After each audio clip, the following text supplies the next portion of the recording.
Chapter 3. The Gray Cub. He was different from his brothers and sisters. Their hair already betrayed the reddish hue inherited from their mother, the she-wolf, while he alone in this particular took after his father. He was the one little gray cub of the litter. He had bred true to the straight wolf stock. In fact, he had bred true to old One-Eye himself, physically, but with a single exception, and that was he had 2 eyes to his father's 1.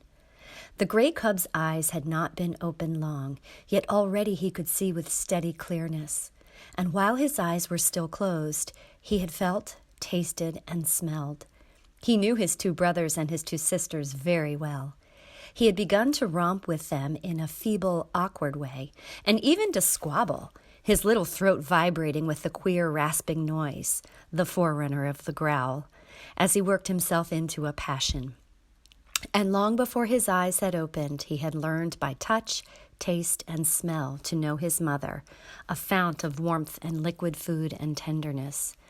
She possessed a gentle, caressing tongue that soothed him when it passed over his soft little body, and that impelled him to snuggle close against her and to doze off to sleep. Most of the first month of his life had been passed thus in sleeping, but now he could see quite well, and he stayed awake for longer periods of time, and he was coming to learn his world quite well. His world was gloomy, but he did not know that, for he knew no other world. It was dim-lighted, but his eyes had never had to adjust themselves to any other light. His world was very small. Its limits were the walls of the lair, but as he had no knowledge of the wide world outside, he was never oppressed by the narrow confines of his existence. But he had early discovered that one wall of his world was different from the rest. This was the mouth of the cave and the source of light. He had discovered that it was different from the other walls long before he had any thoughts of his own, any conscious volitions. It had been an irresistible attraction before ever his eyes opened and looked upon it. The light from it had beat upon his sealed lids, and the eyes and the optic nerves had pulsated to little spark-like flashes, warm-colored and strangely pleasing. The life of his body, and of every fiber of his body, the life that was the very substance of his body and that was apart from his own personal life, had yearned toward this light and urged his body toward it in the same way that the cunning chemistry of a plant urges it toward the sun. Always, in the beginning, before his conscious life dawned, he had crawled toward the mouth of the cave. And in this his brothers and sisters were one with him. Never in that period did any of them crawl toward the dark corners of the back wall. The light drew them as if they were plants. The chemistry of the life that composed them demanded the light as a necessity of being, and their little puppet bodies crawled blindly and chemically, like the tendrils of a vine.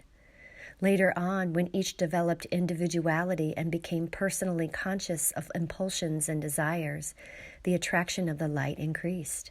They were always crawling and sprawling toward it and being driven back from it by their mother.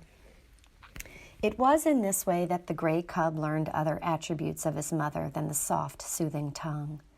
In his insistent crawling toward the light, he discovered in her a nose that with a sharp nudge administered rebuke, and later a paw that crushed him down and rolled him over and over with swift, calculating stroke.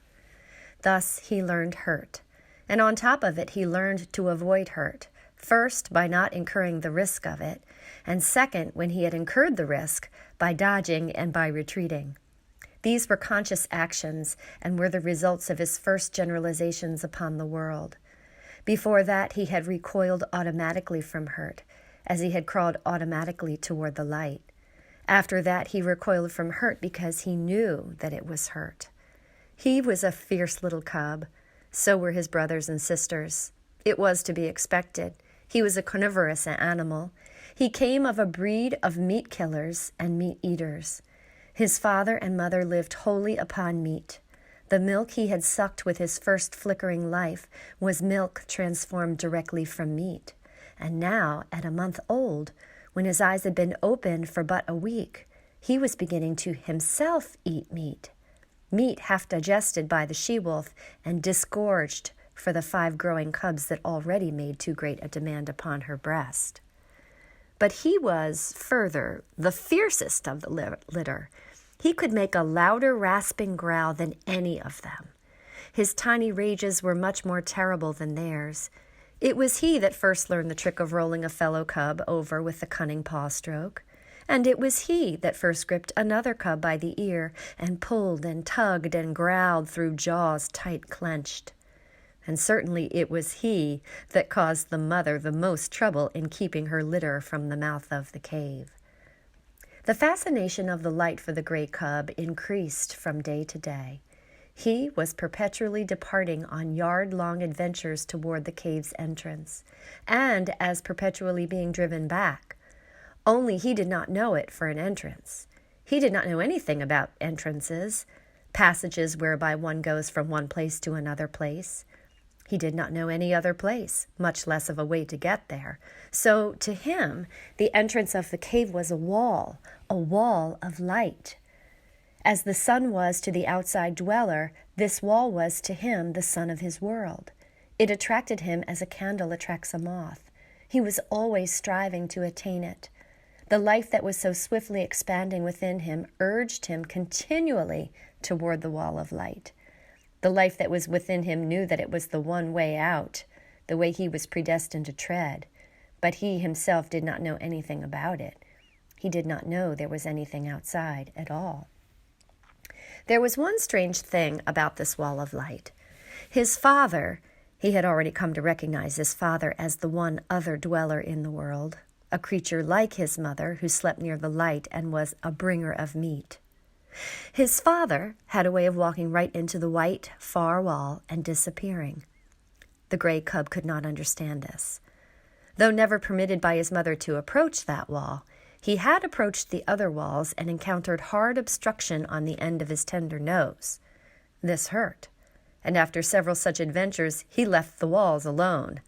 Without thinking about it, he accepted this disappearing into the wall as a peculiarity of his father, as milk and half-digested meat were peculiarities of his mother.